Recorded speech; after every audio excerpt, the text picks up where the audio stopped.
We like to praise the Sahabah so much so, to the point where we start painting this picture like they never did anything wrong. Well, you're very wrong. Sahabah did a lot of things wrong, but that's what was beautiful about them, because they made mistakes. Then the way they dealt with their mistakes is what makes them so special and so unique. My time is short. One particular incident.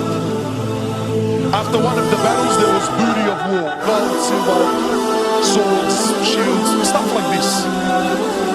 So the Sahaba gathered, there's a lot of it, it's money.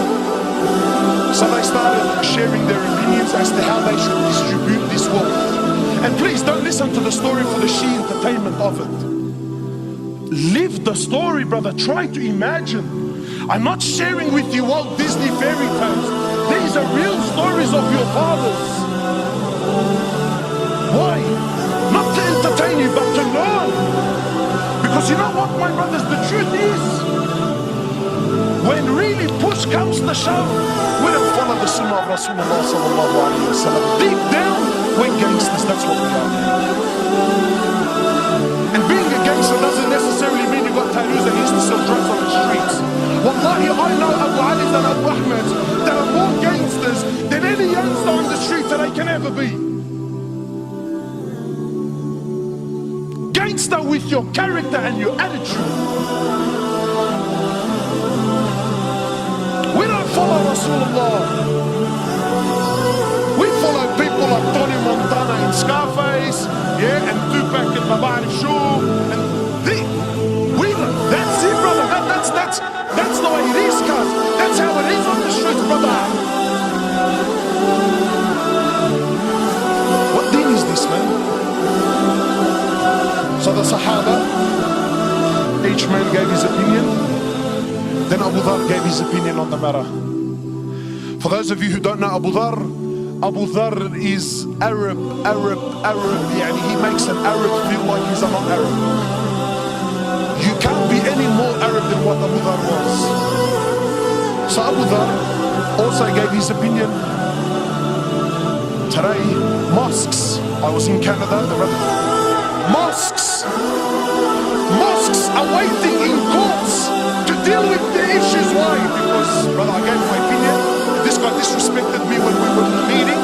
So now it's me versus him. Mosques are going to war with each other. Why? Who's hit it? Brother, I gave my opinion. What, and he went against me? Doesn't he know who I am? I've been here for 10 years, brother. This guy's only been on the wall for 5 years. These are the people that are leading our masajid, mashallah. So Abu Dhar gave his opinion. Then the next person was Bilal.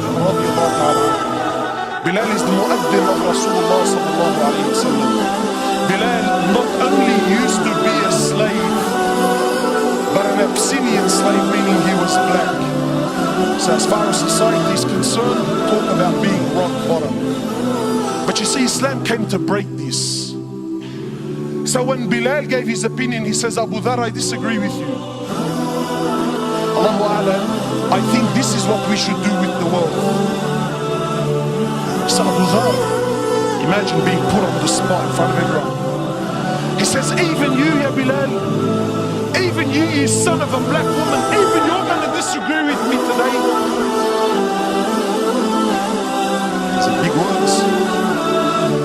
So Bilal, rightfully so, got very upset. He picked himself up and went to the Prophet of Allah. Now I want to pause here for a minute, because I want to prove my point that we don't follow the sunnah of Rasulullah sallallahu alaihi wasallam. We follow the sunnah of who? Sheikh Tony Montana, mashallah, and Maulana Tupac. When we hear the story of the Sahaba, we exclude our life and our societies because it's different times. My brothers, I want to ask you sincerely, and I want you to answer sincerely. This act that Bilal did by picking himself up and going to the Prophet of Allah to complain, what is this act called in this day and age that we live in today?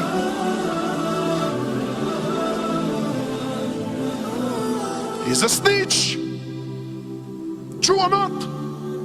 Brother, we have a drama. You pick yourself up to go complain.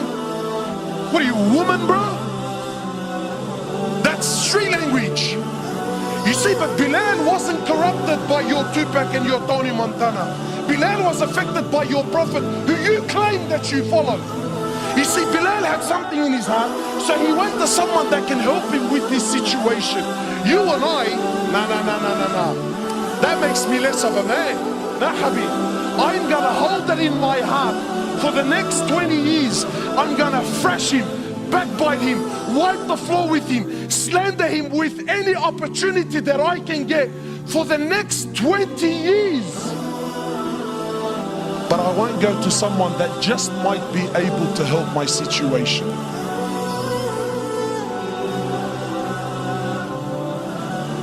So Bilal goes, he tells the Prophet of Allah.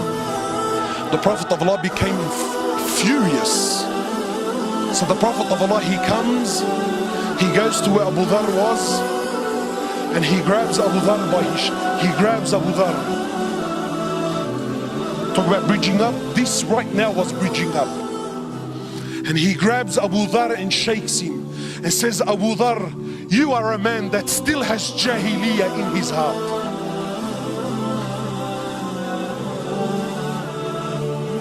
So what did Abu Dhar do? That little Aqday, is that what he said? Eid al-Quran, that's not what I said. Allah, wallahi, I didn't mean that like that, bro.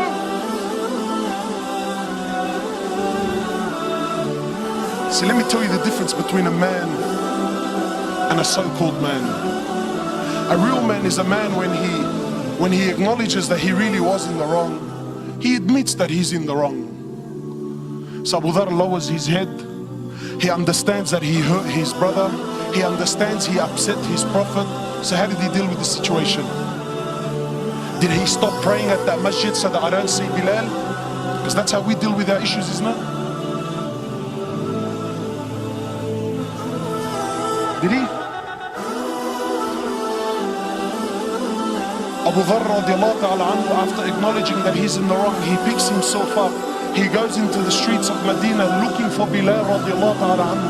Then when he sees and he finds Bilal, he goes to Bilal publicly, leave this with me, publicly in front of everyone.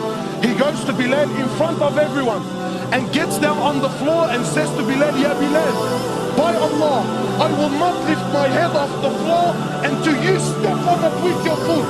And let it be known right here, right now in Medina, which one of us today is the honored and which one of us today, Ya Bilal, is the dishonored one.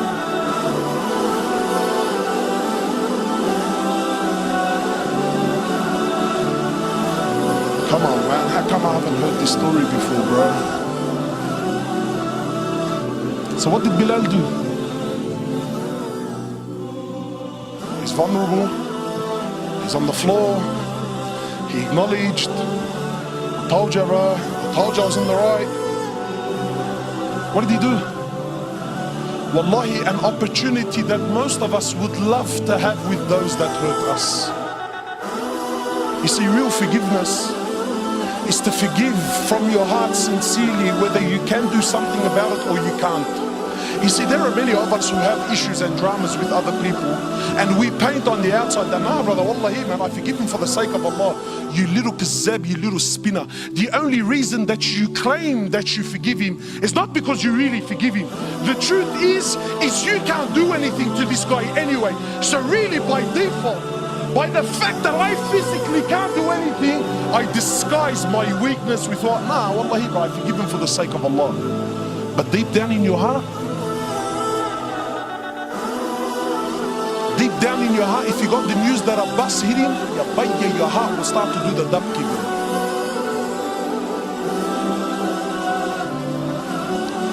Somebody's told me, cuz, listen, wallahi, bro, wallah, I forgive him. Wallahi, I forgive him. But I don't forget, cuz. Wow, mashallah, really? You forgive, but you don't forget? Well, I got news for you, bro.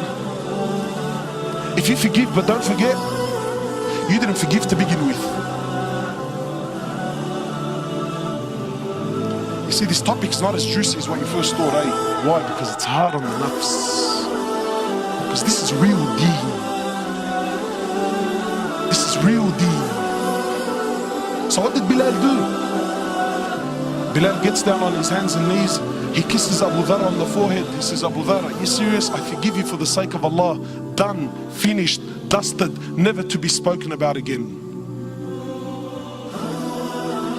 Not drag it on for 10, 15 years. Not forget the fact that hours before this they were both on the same battlefield, fighting for the same Lord. See, we don't have this in our societies anymore, man. Why? Because today weakness is seen as what? Forgiveness is seen as what? Well, that's weakness, brother. La Habib. That's a real man.